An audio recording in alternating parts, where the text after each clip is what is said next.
So they took one of the most hyped manga of all time and turned it into a gacha game. Twice. This is the revamped console PC version of the original mobile game, and I'm here to break down if it's actually worth your money this time around. Let's talk about why fans were even hyped about Solo Leveling getting the game anyway, and we gotta start with the source material, the manga. Solo Leveling garnered over 14.3 billion views across different platforms, and it sold 5 million copies worldwide. So to be real with you, we should have expected it to get an anime game, especially one like this. Naruto did it with the Storm series. My Hero's doing it now with the One's Justice, All Justice coming out soon. And so many other anime games follow the successful anime to game formula. So it was due, it was due. Now, some people are probably asking, what's the difference between Arise, which is the mobile version, versus Arise Overdrive, the PC console version? To be real with you, it's super simple and it's very easy about the mobile version. So the game dev said, you know what, we hear you,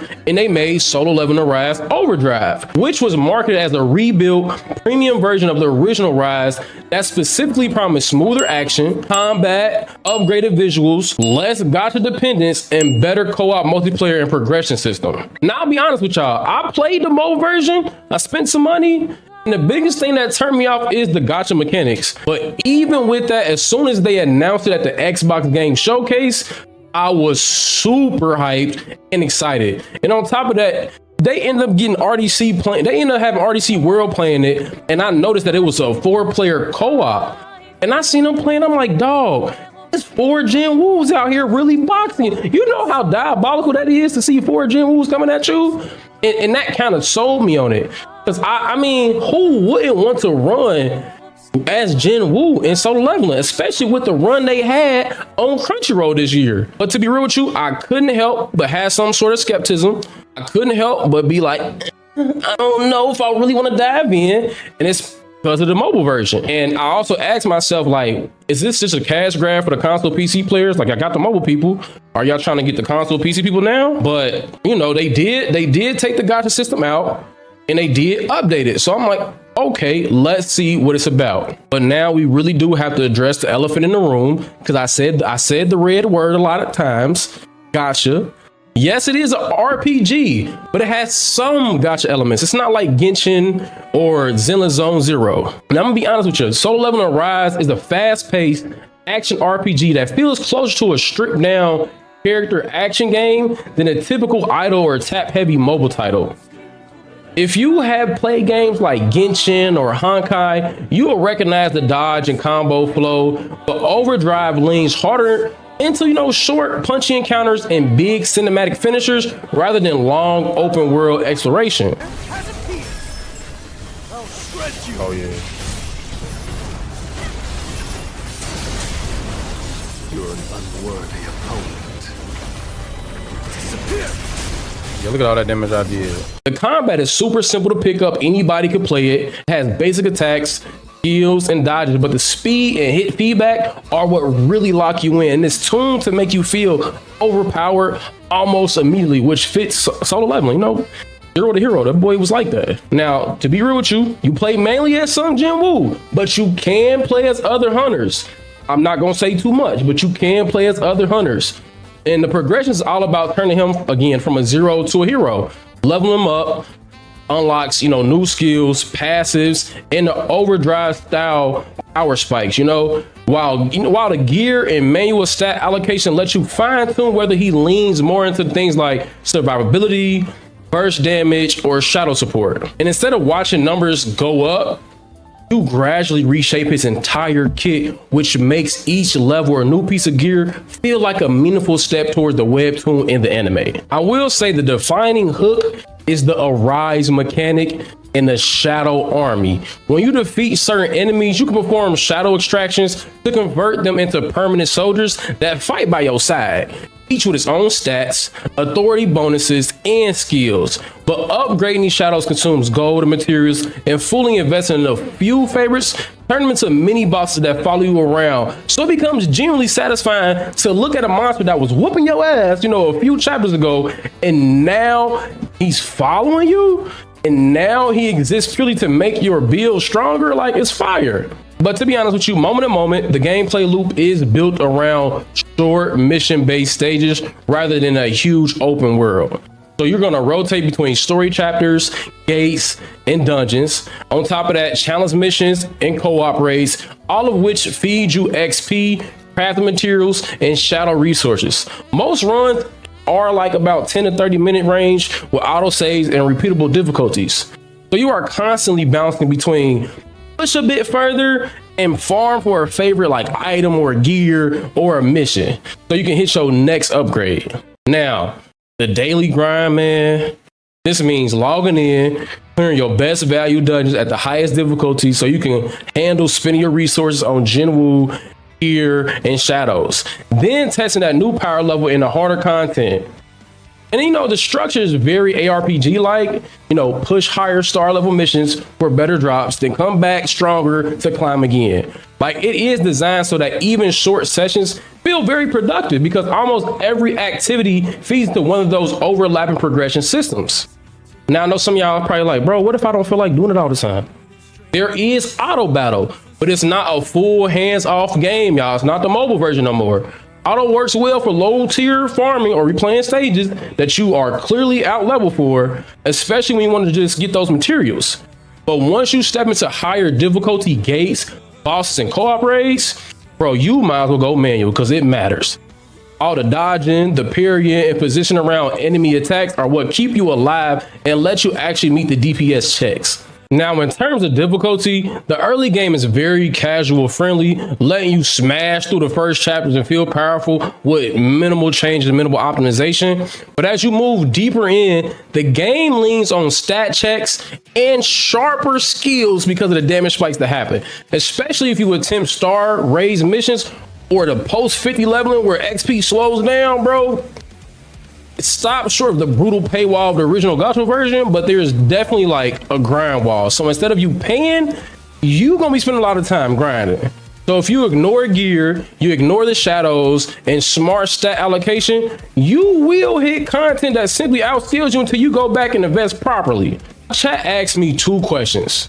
Does it feel like you are Sung Jinwoo leveling up, or is it just another generic gacha grind? And are the combat animations clean and hype as the manga and anime? To be real with you, I'd say yeah. It generally feels like you're becoming Jinwoo, starting from zero and becoming a hero. The progression from weak to overpowered isn't just numbers. You feel it in every fight. The combat animations are clean, especially with those signature blue glows effects and the shadow summonings that look like it came straight from the manga panels. Like, I just gotta be honest. The story in the Rise Overdrive is damn near a one-to-one to the original manga anime, and is following Sung Jinwoo's rise from the weakest hunter into damn near a god. The game does a good job of letting us relive key story arcs like the double dungeon, the Red Gate incidents with voiced cutscenes and dope engine cinematics. Come on now, like the cinematics look like the anime damn near. But for fans familiar with the source, it feels like you're reliving those fire chapters in an interactive form rather than like a loose adaptation. Now, we all know like Fairy Tail or, Seven Deadly Sins, but we ain't gonna go there. We're gonna keep talking about Solo Leveling. The character roster isn't just limited to Jinwoo either. This time, Overdrive lets you play as some of the most iconic hunters, including Che Hain, Cho Jung-in, and even a full international guild, at least from later arcs. Each character has their own skill animations, ultimate attacks, their own gear, and voice lines helping break up the routine that the original Jinwoo only focus sometimes created. So, in the mobile game, how you was just mainly Jinwoo or, a few other people. This one lets you kind of flesh out your whole team. Now, visually, the art style and graphics capture the dark, moody tone that defines Solo Leveling. The environments are sharper and more atmospheric than before. I'm talking about shadowy dungeons, glowing mana crystals, and the sweeping boss arenas all feel faithful to the manga's aesthetic. Now, the character models, surprisingly, are highly detailed. They emphasize the armor, the aggressive lighting, and the particle-heavy ability effects that sell the anime power trip energy. Now, one of the biggest draws is how the game recreates iconic moments from the source material. Fights like Juju Island, Jinwoo's confrontation with the Ant King, and the reveal of Egress and Beeroo are rendered with explosive visuals and cutscene transitions straight out of the anime. Now, these set piece battles are designed to make fans pause and think like, oh, they actually went there and did that shit. Because I was like that. They really did that. And it's all using the engines to amplify the hype everyone remembers from the webtoon and the anime. So it's like, to me, it's like that. And don't get me started on the voice acting. We have voice acting. No bullshit. It's solid across Korean, Japanese, and English tracks with a believable delivery and emotional weight, especially during Jinwoo's international monologues. I mean internal monologues and major fight scenes, bro. It's actually fire. And of course, if you're a real fan, there are plenty of fan service and Easter eggs scattered throughout. You will spot background characters from side arcs, bits of dialogue that represent anime narration, you know, subtle callbacks like the system UI messages and old rank badges appearing as decor. And for the mama readers, these little touches feel like rewards for paying attention, while the small reminders that this version of Solo Leveling was built for, you know, it reminds the fans like, you know, who know every panel by heart. It's like, damn, y'all did this for us. And at some point, I really did have to ask myself, like, does this feel like a love letter to Solo Leveling? Or is it a generic mobile game with a skin? To me, this feels like a love letter to Solo Leveling.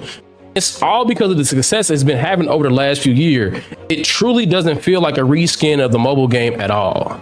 But I know some of y'all want the real talk. Y'all want to talk about the gacha and the monetization. And to be real with you, in Arise Overdrive, there really aren't any traditional gacha rates, because the game completely removes the random summoning banner system from the original mobile Arise. And instead of that, you are rolling for hunters or weapons you unlock hunters through a negotiation style recruitment system and earn gear through gameplay and drops and crafting. So there is no real hidden pity or 0.6 horror story to talk about this go around. Is really beautiful. Now, Overdrive is literally a one-time premium purchase. So in terms of power, it is far more friendly to non-spinners than the old free-to-play gacha model. Casual players can see the full story and push the late game purely by playing. And since there are no power lock banners or stat boosting packs that only money can buy, your ceiling is defined by your time and your skill, not by your pockets. The old Arise had a standard mobile style stamina bar that limited how much you could farm in a single sitting. Overdrive removes that totally. There is no energy or stamina system, so you can binge story chapters, dungeons, or grind sessions for as long as you want without waiting for timers or buying refills, and I love that. Right now, Arise Overdrive does not have a traditional PvP ladder or arena, but it's focusing more on the co-op and PvE challenges. You can go in a co-op, you know, challenge your friends or randoms, but that's really about it. Because there's no direct player versus player mode and no stat selling cash shop, the usual pay to win concerns, you know, all that is basically off the table.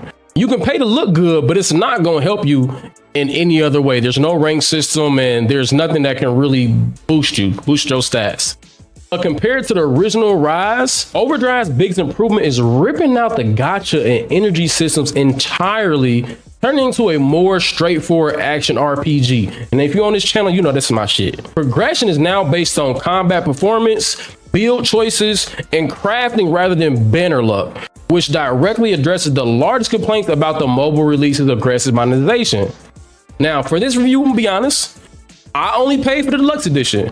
It only came with cosmetics, and I was still able to go through the story and clear high-end content without having to buy anything extra.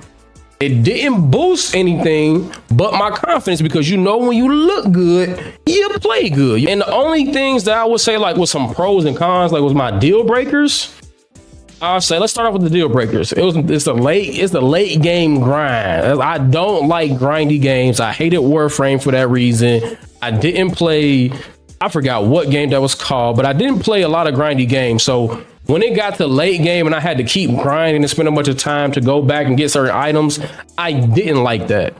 And on top of that, being grinding means it has to be repetitive, because you have to keep going back into these certain, you know, dungeons, these certain areas, but it only feels repetitive if you playing solo, if that makes sense. So if you got co-op, you got good banner, you got good friends, it doesn't really feel like you're doing the same thing over and over again. And the last thing that's kind of a deal breaker for me is the limited content variety after the story completion. Once you beat the story, it's not too much to do besides go back to the dungeons and redo everything again. But let's talk about some of the positives though. That no stamina system means you can play as much as you want. You ain't gotta wait an hour, you ain't gotta wait 2 hours. You can go back and keep playing. And on top of that, all the content is accessible without spending anything extras. No paywall. You don't have to pay a DLC to get the extra content, to get to this extra level or anything like that. And last but not least, the co-op makes grinding more fun. If I got my mans who's a magic healer and I'm an assassin, and then my man's over here is strictly just summoning stuff, it's almost like the Z fighters getting together and boxing Freezer or something like that. It just feels rewarding. It feels good. But my final verdict on everything, I'm gonna give y'all some clear recommendation tiers. And it's gonna go like this: must play.